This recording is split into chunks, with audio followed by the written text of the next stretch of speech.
Welcome back to Talk to Me with the coach, Mike Mayden. I got the man back in Chicago, Brent Lillibridge. Well, welcome back to Chicago. Oh, thanks, man. It's been a little while, huh? It's amazing how a year goes and where you end up. But it's good to be home here. I still miss this place, but on a different team, start and finish strong. But once we don't play y'all, it's gonna be rooting for the White Sox to finish up strong. I got a lot of good friends here. Fun night tonight, and for them, a good rest of the 3-game series at home. All right, well, let's go in a little different direction. I show reach a young audience. I coach college ball, and I've always told my guys that this game is a business. Major League Baseball is a business, not a sport. From the inside, anyway. Lillibridge, you come up to the big leagues, break in with these guys. How emotional is it to get traded in the midst of the season? Yeah, like I said, it's a business, but at the same time, you're hanging out with the same guys for, 7 months out of the year. You get to know a couple people. You might not like all of them, but you get to know a lot of guys and get pretty close. Families get close, kids get close, the wives get close. And so it's a little tougher. Been here for 4 years, and it did. I got a lot of really good friends that ain't gonna stop here, if I'm not playing here anymore. But it's just part of the game, man. It's like you said, it's just the next step, whatever it is. But, once you're in the baseball family, for the most part, it's always family. Yeah. It'll be a little different whenever we're all done playing, in 10, 15 years, whenever we all have to try to find other jobs. But, it's always bad. I love Chicago. I love the city. I loved playing here. They gave me a great opportunity here. But, it's part of it. You got to move around and just try to make some money. And that's the biggest thing for, the family and stuff like that. But I always look forward to when I play here and come back here and play against Chicago, or opportunity to play here again. Yeah, and people don't understand. I guess I understand being a coach. When you travel with a team, they become your family. Mm-hmm. You bond on the road, you laugh, you do things, and y'all see each other every day. You get tired of looking at each other sometimes, but it's still a family at the end of the day. Oh, absolutely. That's what it's about. You're going through those long days. Like, that's all you guys got. The family, your actual families ain't traveling with you. And it's just part of it, man. You're going to connect with each other, and you're going to have your guys you want to be with and be rooting in your corner. And that's part of it. And it's, you miss it, but you learn. It's amazing how quickly you can connect with other guys on other teams like that, because we all do the same thing. We know how to play baseball, and personalities kind of can gel one way or another. And but yeah, you never forget the guys you grew up and you played with, and all the spring trains with, and all that stuff. So, man, your experience, your journey, your young experience in the big leagues, what has this been like so far for you? It's been good, man. I always have higher expectations of myself, higher goals, but, I'm here in the big leagues. I've been here for a while now, and that's all I want to do is just be kind of a steady guy in the big leagues, and I hope I continue to do that and get better and better. I had a great year last year to kind of get my feet wet, and I wanted to do that this year, and a lot of stuff didn't go my way, but hey, that's the best part. You have the fire and the hunger in the off season to really work to get better and to get back to what you think you can do, and that's what's really great about this game of baseball. And I'm looking forward to finishing the next, for us, the next 7 games, and then back to in the cages and all that stuff to get ready for next year, and wherever I'm at, hopefully I'm still with Cleveland and get after it and have a great year and beat up on you guys.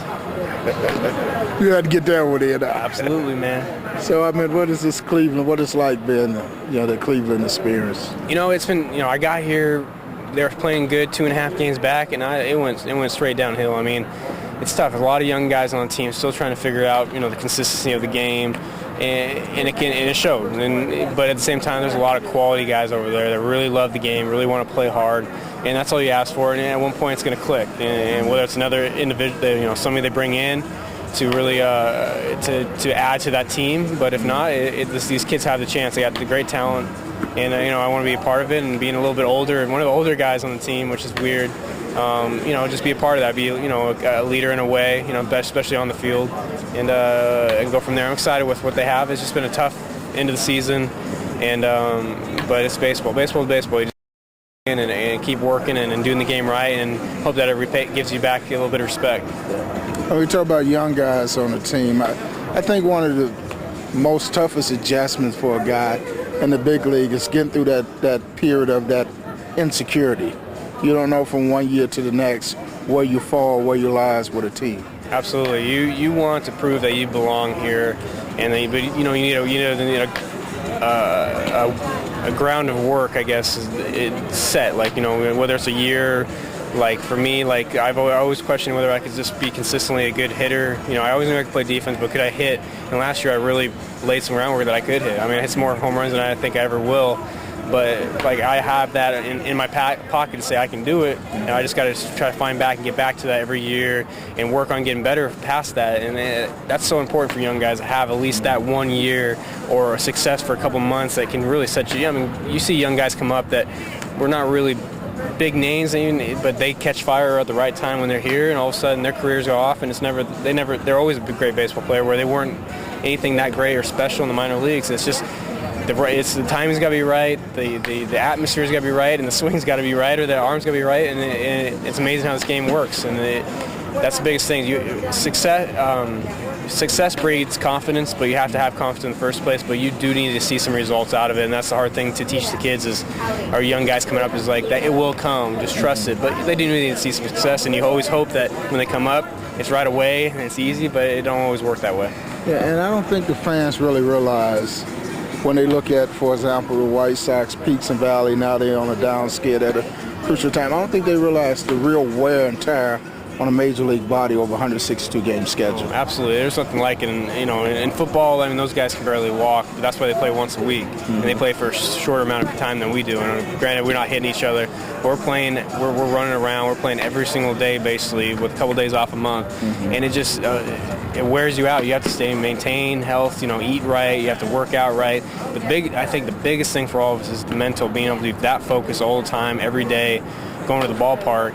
And that's why we have long off seasons, because we got to shut down and let that thing just get that baseball out of our mind for a second and just be able to hang out with the family and stuff like that, because it's exhausting. My wife always says that I look that first week home, I'm kind of more of a ghost because I'm just trying to recuperate and just not be thinking about baseball. But then baseball playoffs come up, and it's hard for me not to be in there watching swings and all that stuff. So, but it's grueling, man. This is where it's chill. But the best thing in the world for them coming up right now is they finish good. They're tied right now. It's 0-0, and they play hard, and they can catch on and play good baseball the last 7 days, and they win it. They're going to go in with confidence. If they were just kind of coasting through us, like some of those teams were just kind of coasting and winning, but not really getting that fire they've had. Like it's sometimes like St. Louis Cardinals. It's a perfect example. So I think it's a definite possibility for the White Sox to do the exact same thing.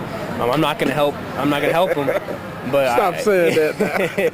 I'm not going to help them at all. But at the same time, it's going to show it. This is a younger team, but at the same time, a lot of veterans. And we believed when I was here, when I left, that we had a great chance to be in the playoffs, and they're right where we thought we would be when we came to spring training. We all believe this, and we're in there. And I don't think anyone's going to quit until that last day, and they say you can't go to the playoffs.